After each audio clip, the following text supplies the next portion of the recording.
నా ఉద్యోగం పోయేలా చేశారు. ఇప్పుడు మీకు తృప్తిగా ఉందా? రేయ్ ఇప్పుడేంటి నీ పని పోయిందా? లేదుగా, ఇంకేంటి? పోకుండా ఏమవుద్ది? అదిగో మీరిద్దరూ మళ్ళీ ఇంకొక పని పెట్టారు కదా. అవునరా, నీ ఉద్యోగం పోవడం కోసమే మేము ఇదంతా చేశాం. నువ్వు పెద్ద సెంట్రల్ గవర్నమెంట్ ఎంప్లాయ్ కదా. రేయ్ ఇప్పుడు నా మీద ఎందుకు కోపడతావు? మరేంట్రా, వీడు చెప్పేది వింటుంటే మనకు కావాలని చేసినట్టు అనిపిస్తోంది. రేయ్, రోడ్లో బండ్లు చెక్ చేయడం అనేది సహజంరా.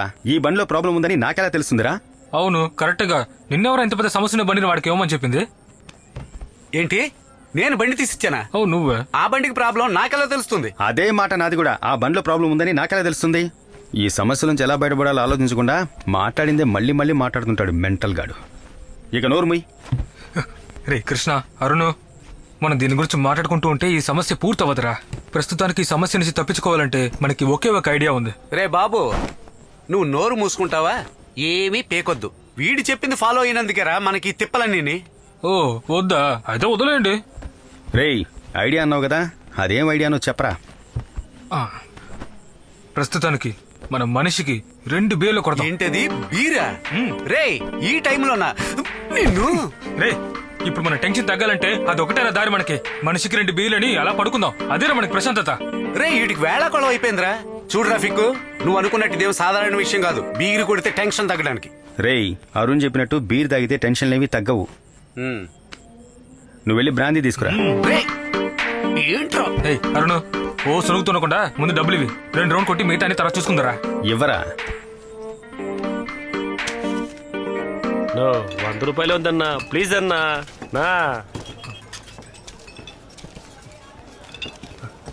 అన్నా ఏంటి? ఒక హాఫ్ 2 బీర్లు అన్నా. టైం అయిపోయింది, పదండి పదండి. అన్నా 2 బీర్లు అంతేనా? కాస్త చూసి ఉన్నా, నేను ఒక్కనే ప్లీజ్ అన్నా. కుదరదయ్యా, ఇలాగే ఇచ్చుకుంటా పోయానంటే నేను పొద్దున అయినా కూడా కొట్టు ముయ్యలేను. మాకేం పెళ్ళం పెట్టలు లేరా? ఏ షణ్ముఖం అన్నా, అతని మట్టికి ఇచ్చేసి మూసేయి. సరేనా? ఏం కావాలి?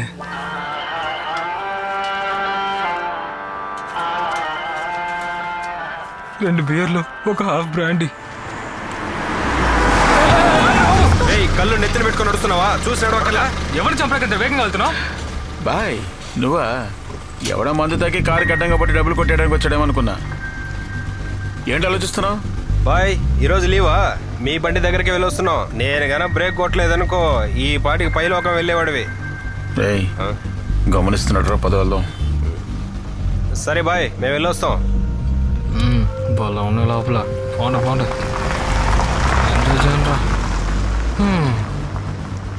ఆఖరి వరకు మన జీవితానికి ఏ వస్తాయేమో. ఇక మీద ఫోన్ దొరకదురా. వాడెవడో కొట్టేసాడంతే. ఫోన్ రా, ఫోన్ రా. రే ఎవర్రా ఫోన్లో? ఎవరు మాడుతున్నారు? అదేరా మిస్ అయిన ఫోను. అదా ఏమైందిరా? ఫోన్ కట్ చేశారా? ఫోన్ ఇవ్వరా. దాని మొహం 4 మాటలు బూతులతో తిరితే అది కరెక్ట్ గా ఉంటుందిరా. 4 కాదు 400 మాటలు. రే రఫీక్, అనవసరంగా నువ్వేం వాగొద్దు. చెప్పే. Hello hello. రే ఇది అమ్మాయి కదరా, అబ్బాయి రా. రే ఎవరు? హలో హలో హలో సార్, ఆ మొబైల్ నాదే సార్. సార్, మీరు మీ వైఫ్ కిస్ చేసుకుంది నేను మొబైల్లో ఏమీ షూట్ చేయలేదు సార్. మీరే చెక్ చేసి ఉంటారు సార్. ప్లీజ్ సార్, దయచేసి నా మొబైల్ ఇచ్చేయండి సార్. Please sir. సరే ఇస్తాను. ఎక్కడికి రావాలి సార్? మీరు ఎక్కడికి రమ్మంటే అక్కడికి వస్తాను సార్. ఇస్తానంటున్నారా? ఓకే, అయితే మీరే చెప్పండి. సార్, ఆ ప్రాబ్లం జరిగిన హోటల్కే రండి సార్. హోటల్ పేరు? సార్, కృష్ణానగర్ దగ్గర ఉండే హోటల్ సార్. అది అదే సార్, ఈస్ట్ పోలీస్ స్టేషన్ పక్కన. ఓకే, రేపు మార్నింగ్ మీట్ చేద్దాం. సరే సార్. మీ పేరు? Krishnakumar sir. Okay, thank you sir. రే ఇప్పుడెందుకు అతను మీ హోటల్కి రమ్మన్నావు? రే, అతనికి ఆ హోటల్ తెలుసని చెప్పాను రా. ఆ హోటల్ అడ్రస్ అతను మర్చిపోయాడు. షబ్బా, ఇక మీద మనం కొంచెం ప్రశాంతంగా ఉండొచ్చురా. ఆ తర్వాత ఆ దొంగనా కొడుకులను కూడా పట్టుకుంటే ఇంకా మనకి ఏ గొడవ ఉండదు. వాళ్ళు ఎక్కడున్నా సరే కనిపెట్టి ఒక ఆట ఆడిస్తాను రా.